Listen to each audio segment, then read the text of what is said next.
o ator Will Smith, né, que foi lá e deu um tapa na cara lá do comediante, que tirou uma brincadeira, né? E quando a gente vê essas coisas, Damião, depois o Will Smith se retratando também na rede social, né? E ele falou algo muito interessante, que ele vem passando por situações muito complicadas, raciais, até com problemas com relação à sua esposa, né? E tudo isso somatiza ao ponto daquele velho copo com água, né? Que a gente vê assim, poxa, às vezes um negocinho tão pequenininho, né? E fez o cara tomar uma atitude tão brusca, tão drástica, mas só que o copo estava cheio, né? Aquela pequena gotinha que caiu foi o suficiente para ele transbordar. E aí, Damião? Muito boa a sua colocação, Fernando, porque é outra situação também ligada diretamente a essa rede social, né, essa virtualização da vida, que é a questão da liberdade de expressão, né? E diante de leis, né, a gente tem visto muita discussão no STF, a gente já tem visto vários e vários debates, porque nós precisamos analisar até que ponto a liberdade ela se torna libertinagem. Porque, analisando, né, a liberdade de expressão, ela se torna algo, né, ofensivo a partir do momento que eu vou denegrir a imagem do outro. A partir do momento em que eu faço que o outro ele não se sinta bem. Ao mesmo tempo que eu faço que o outro ele tenha um sofrimento psíquico. Então, isso não é liberdade de expressão, porque a liberdade de expressão, ela não acaba com a sociedade. A liberdade de expressão, ela constrói a sociedade. Nós estávamos aqui antes, né, no início do programa, falando sobre o teatro. É uma liberdade de expressão. A gente está aqui direto no seu programa, todo dia, né, de segunda a sexta-feira, vindo com várias opiniões, escutando vários posicionamentos, respeitando. Mas, ao mesmo tempo, a partir do momento que eu começo a denegrir o outro, isso, né, ultrapassa qualquer linha. Até a gente está analisando uma linha de lei, mas também uma questão emocional. Por quê? Porque nessa liberdade que tem se empregado nas redes sociais, e eu diria não a liberdade, mas uma pseudo-liberdade, né? É uma falsa liberdade dentro das redes sociais, no qual eu vou dizer palavrões, eu vou denegrir a imagem do outro, a vida do outro, às vezes inventando através de fake news, Fernando, né, sobre a história, sobre a vida, sobre a família daquela pessoa, ameaçando, muitas vezes praticando sim, né, abuso psicológico, emocional, através também atacando as mulheres, questão de gênero.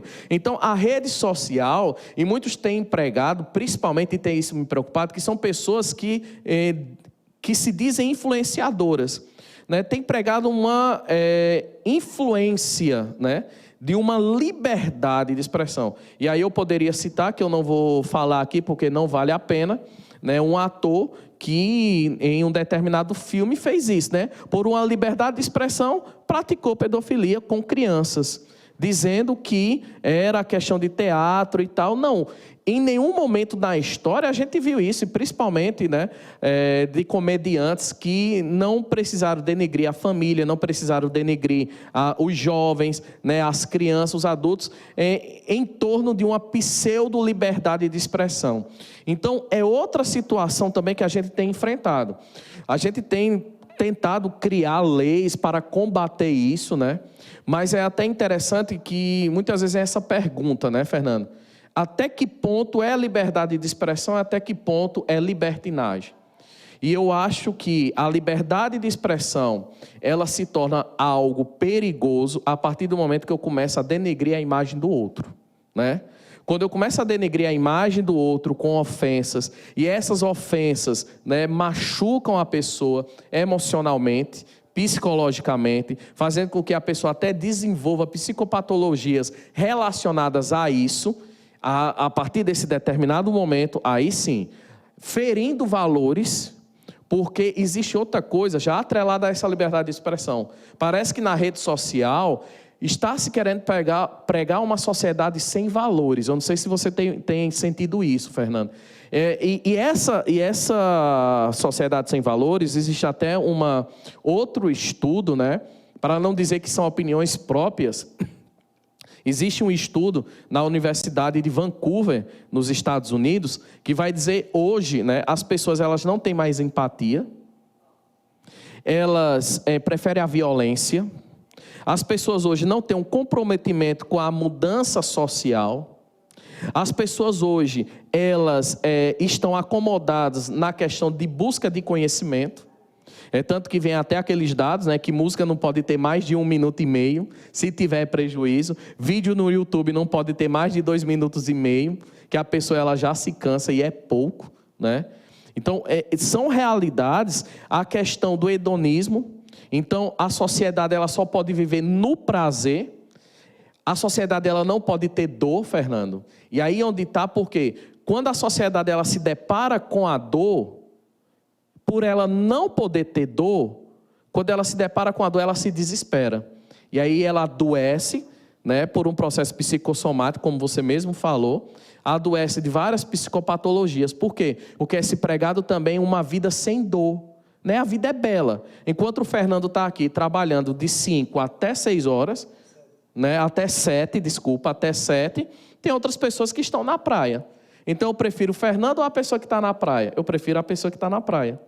Então, é vendido algo, né, que está se deturpando dentro da rede social. E que esse não deveria ser o fim. E aí, quem está vendo ali a tela passando o dedo, né, é vendido um propósito de vida. E que muitas vezes esse propósito de vida não é alcançável. Propósito de vida no qual é regrado sem dor, pelo materialismo, pelo prazer e pelo desrespeito pela vida do outro. Porque eu posso falar tudo o que eu quero contra Fernando, mas Fernando não pode falar nada contra mim para se defender. Porque se ele falar, ele está errado.